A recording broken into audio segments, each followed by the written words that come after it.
Hello everyone, welcome back. Welcome back to the second episode of the English pronunciation course. Last week we covered the long sound E. So this week we're going to look at its shorter counterpart, E. It's unfortunate because a lot of students, from my own experience, do not pronounce the sound correct.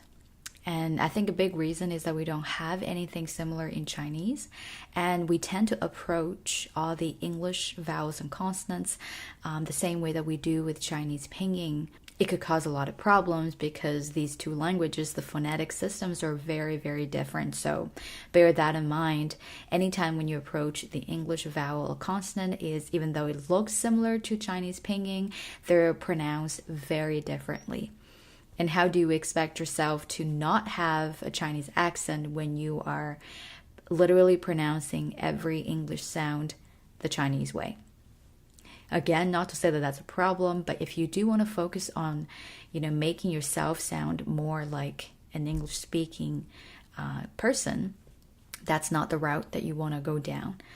Okay, so this sound, I find a lot of people are having issues with it because we are not sure how to produce that sound. And often when we're listening to native speakers, a lot of us can't tell how differently we're pronouncing it compared to them. So I'm going to jump right into the techniques so that you can get a better idea of how everything should feel like when we're pronouncing the sound. So first thing first, this is a very short vowel. As we move forward, you will see that English has a combination of long and short vowels. Usually for shorter vowels, the whole mouth is often in a more relaxed position. So when you're pronouncing this sound, you would have very relaxed lips, jaw, and facial muscles. And as we said before, it's a very short and quick sound.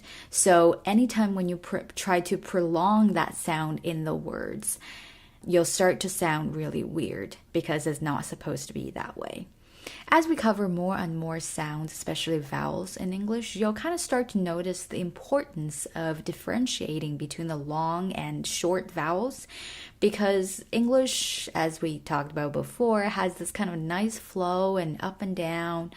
And the flow, a lot of it, the rhythm that's in it comes from the combination of having the long and short vowels together, either within the same word or within the same phrase or sentence. If you don't pay attention to that, if you don't differentiate that and then reflect that in your daily speaking, your English is going to sound very choppy. Okay, so back to the sound. When we're pronouncing it, as our mouth is going to be in a more relaxed position, our lips will be slightly parted. So the way your mouth should look, it's supposed to be a little bit rounder than when we're pronouncing the long sound E. This one, the short one, I, is supposed to be a little bit rounder, the way our mouth should look like if you look into the mirror.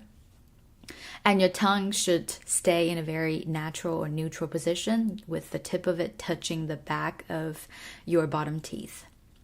And a secret trick I always like to tell my students when they're learning how to capture this sound is to think about finding a spot between the sound E, as in egg, and E, as in tea.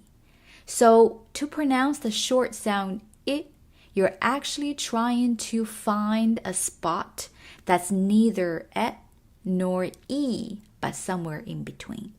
So that's kind of where your mind has to go to. And that has worked for me wonderfully in the past. I was always able to find the right spot when I'm thinking like that. So to recap, it's supposed to sound unlike E or E, but somewhere in between. And if you practice it, you can notice that different from the long sound E, which feels like it's coming from the top front part of our mouth, this short one, it actually comes from deep into our throat. And if you put your finger on the outside of your throat, you will feel the vibration when you're producing the sound. So it's almost like we're trying to kind of pull this short breath of air from deep part of our throat, kind of like that.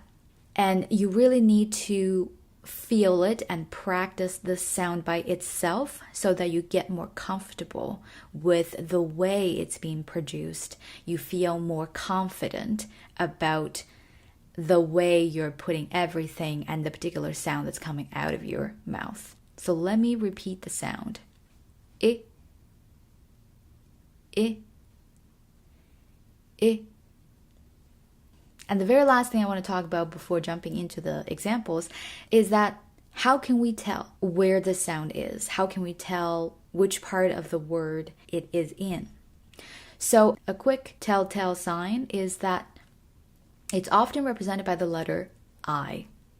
And that's something that I would always tell my students. When you see the letter I in a word, very, very rarely is that letter going to be pronounced as the long E, but rather it's often pronounced as the short I.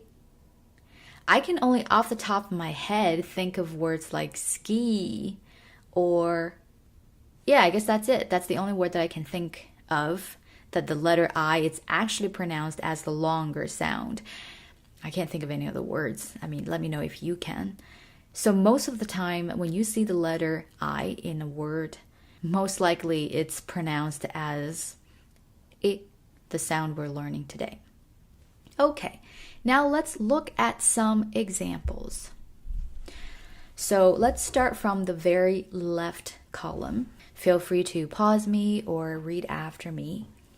Is, it, if, itch, into, him, lift, issue, give, winter, gym, syrup, quick, guitar, with, dinner. Okay, let's look at some short sentences. Now, that's not to say that you always have to practice sentences. You need to practice the sound by itself until you're comfortable with it, until you're sure you're doing it the right way before you move on to the words. You don't have to rush yourself into phrases or sentences because it takes a lot of practice and repetition, especially if you're not pronouncing it correctly. It takes a long time for us to replace our old habit. Okay, the first sentence. This is it. And when we say it normally, this is it. Second, what is this? Normal pace. What is this? Third, this is my sister. Normal pace. This is my sister. 4. This is big business. Normal pace. This is big business. 5th. Give the list to Lynn. Normal pace. Give the list to Lynn. 6. Did you give him his gift? Normal pace. Did you give him his gift? 7th. I will sit for a minute. Normal pace. I will sit for a minute. Okay, before we go, I have actually added a very short passage here, and this is completely up to you. You can practice on your own, or you can listen to my version of it.